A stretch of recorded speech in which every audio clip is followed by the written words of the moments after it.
શું હોય મારો બેટો ઈ કહેતું? માણા અને પંખીમાં તો ઘણો ફરક છે. પંખી એક એક હળી ભેળી કરી અને ઘર બાંધે, અને માણા એક હળી કરી અને માણાનું ઘર તોડે. એટલો બધો ફરક હોય છે? ફરક જ છે ને તાર.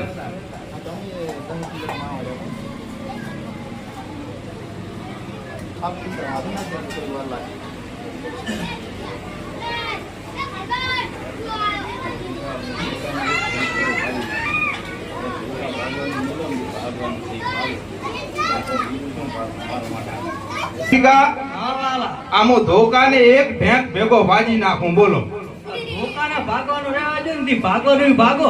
બીજું શું ભાગું? બોલ. મારું વાઢામેણું ભાગો એકદમ નું. આને પૈણવું છે હો, પૈણાવું કરો હવે હો. હોય તો તાર વૈશાખ તો આવા જે.